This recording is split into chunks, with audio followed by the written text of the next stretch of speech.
Students, आज हम BSc third year का टॉपिक लोह चुंबकत्व एवं लोह चुंबकीय पदार्थ for magnetism and ferromagnetic substance के बारे में स्टडी करेंगे। तो आइए वीडियो स्टार्ट करते हैं।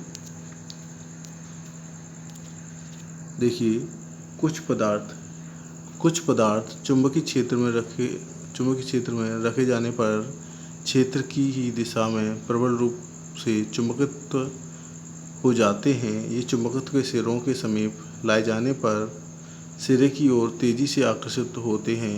ये पदार्थ लोह चुंबकीय पदार्थ कहलाते हैं तथा इनका यह गुण लोह चुंबकत्व कहलाता है।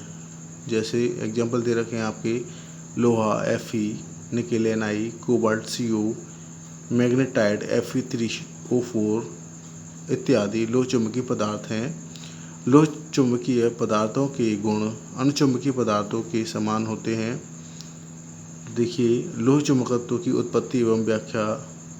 Origin and explanation of ferromagnetism.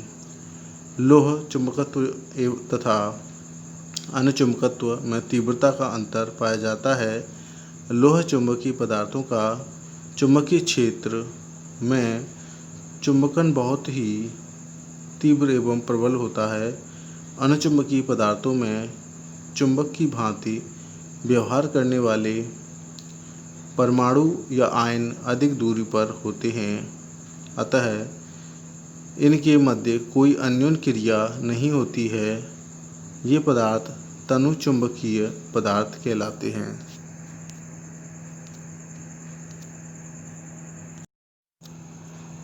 लोह चुंबकीय पदार्थों में अनुचुंबकीय पदार्थ या आयन एक दूसरे के अधिक निकट होते हैं। ये पदार्थ सांद्र चुंबकीय पदार्थ कहलाते हैं। प्रत्येक अनुचुंबकीय परमाणु या आयन स्थायी चुंबकीय आघूर्ण रखता है। इन परमाणुओं या आयनों की अत्यधिक निकटता कुछ ऐसी जटिल अन्योन्य क्रियाओं को जन्म देती हैं जिसके फलस्वरूप पदार्थों के अंदर परमाणुओं के असंख्य अतिसूक्ष्म प्रभावी क्षेत्र बन जाते हैं। ये प्रभावी क्षेत्र डोमेन कहलाते हैं। प्रत्येक डोमेन में परमाणु संख्या 10⁻17 से 10⁻21 तक होती है। इन परमाणुओं का चुंबकीय क्षेत्र डोमेन के अंदर एक ही दिशा में संरेखित यानी कि एलिन रहता है। इस प्रकार प्रत्येक डोमेन एक तीव्र चुंबक होता है। पदार्थ की सामान्य अवस्था में डोमेनों का परिणामी चुंबकीय आघूर्ण शून्य होता है। इसका कारण डोमेनों का चुंबकीय क्षेत्र की अनुपस्थिति में अव्यवस्थित विन्यास है। चुंबकीय क्षेत्र में ये डोमेन एक ही दिशा में संरेखित होकर प्रबल चुंबकत्व उत्पन्न करते हैं। जैसे कि डायग्राम में दे रखा है, आपके डायग्राम दे रखे हैं 1 और 2।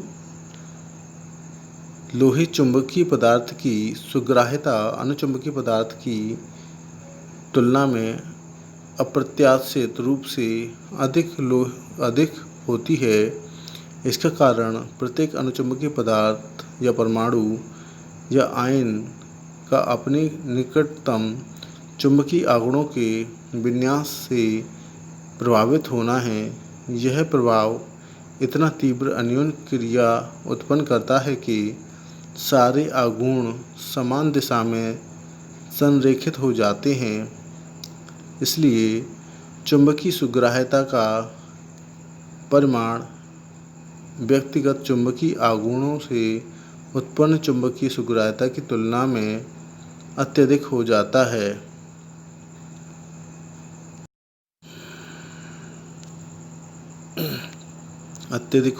है। इस प्रकार सांद्र चुंबकीय पदार्थों में आयनों के संपर्क इलेक्ट्रॉन चक्रण एक दूसरे के साथ अन्योन्य क्रिया करते हैं। यदि कक्षक चुंबकीय आघूर्ण के योगदान को नगण्य मान लिया जाए तो अनुचुंबकीय आयनों की चक्रण अन्योन्य क्रिया की ऊर्जा डेल्टा ई निम्न प्रकार व्यक्त की जा सकती है, जैसे कि देखिए delta E equal to 2J SI SK, यहाँ जे विनिमय युग्मक नियतांक है यानी एक्सचेंज कपलिंग कांस्टेंट है। SI यानी आई वे धातु का कुल इलेक्ट्रॉन चक्रण है। SK वे धातु आयन का कुल इलेक्ट्रॉन चक्रण है। विनिमय युग्मन नियतांक कैपिटल J धातु आयनों के संपूर्ण इलेक्ट्रॉन चक्रण के मध्य अन्योन क्रिया शक्ति की माप है। यदि J का मान धनात्मक होता है तो संपूर्ण इलेक्ट्रॉन चक्रण अर्थात सांद्र चुंबकीय पदार्थ के सभी अनुचुंबकीय आयनों के कुल चक्रण मूल अवस्था में एक ही दिशा में संरेखित हो जाते हैं। यह प्रक्रिया ही लोह चुंबकत्व कहलाती है। देखिए इसका नेक्स्ट टॉपिक और है, इसी में मैं बता दे रहा हूँ कि आपके प्रतिलोह चुंबकत्व एवं प्रतिलोह चुंबकीय पदार्थ anti ferromagnetism and anti ferromagnetic substance. तो देखिए इसमें कि कुछ चुंबकीय पदार्थ लोह चुंबकीय या अणुचुंबकीय पदार्थों की ही भांति व्यवहार करते हैं, परंतु इन पदार्थों के अणुचुंबकीय आयनों या परमाणुओं के अत्यधिक निकट होने पर अन्योन क्रिया द्वारा उत्पन्न चुंबकीय आघूर्ण एक दूसरे के विपरीत संरेखित हो जाते हैं। जैसा कि डायग्राम में दे रखा है, लोह चुंबकीय है और प्रतिचुंबकीय। इसका प्रमाण यह होता है कि इन पदार्थों में चुंबकीय आघूर्ण का मान उस चुंबकीय आघूर्ण के मान से कम हो जाता है जो स्वतंत्र अणुचुंबकीय आयनों या परमाणुओं के संरेखित होने पर अपेक्षित होगा। ऐसे पदार्थ प्रतिलोह चुंबकीय पदार्थ कहलाते हैं तथा उनका यह गुण प्रतिलोह चुंबकत्व कहलाता है।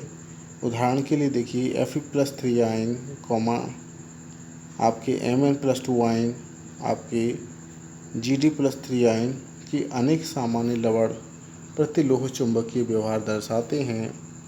लोह चुंबकत्व एवं प्रतिलोह चुंबकत्व दोनों ही आयनों के विन्यास पर निर्भर करते हैं, अतः पदार्थों के विलयन में ये गुण समाप्त हो जाते हैं। प्रतिलोह चुंबकीय पदार्थों के ये गुण भी अणुचुंबकीय पदार्थों के समान होते हैं।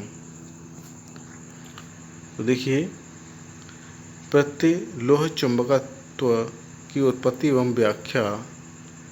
लोह चुंबकत्व तथा प्रतिचुंबकत्व में तीव्रता का अंतर पाया जाता है।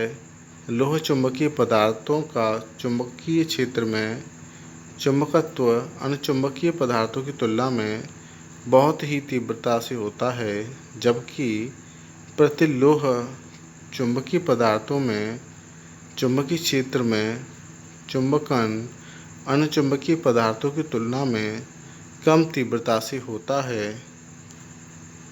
लोह पदार्थों की भांति प्रतिलोह चुंबकीय पदार्थों भी सांद्र चुंबकीय पदार्थ होते हैं, अर्थात इनमें उपस्थित अणुचुंबकीय आयन या परमाणु एक दूसरे के अत्यधिक निकट होते हैं।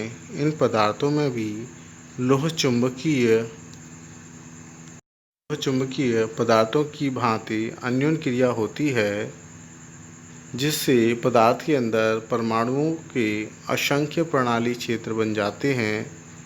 यह बिल्कुल लोह चुंबकीय पदार्थों की भांति होता है, अर्थात पदार्थ की सामान्य अवस्था में डोमेनों का परिणामी चुंबकीय आघूर्ण शून्य होता है।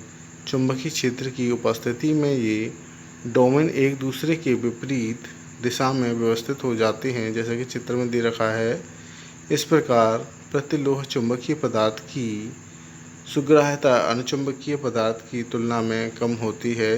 तो देखिए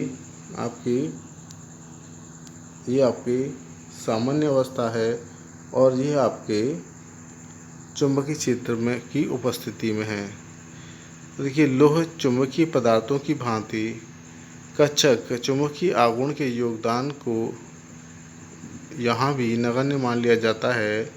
तो देखिए delta is equal to 2J SI के यहाँ J का मान ऋणात्मक होता है, तो संपूर्ण इलेक्ट्रॉन चक्रण अर्थात सांद्र चुंबकीय पदार्थ की मूल अवस्था में सभी अनुचुंबकीय आयनों का कुल चक्रण हो जाता है। यही प्रतिचुंबकत्व कहलाता है।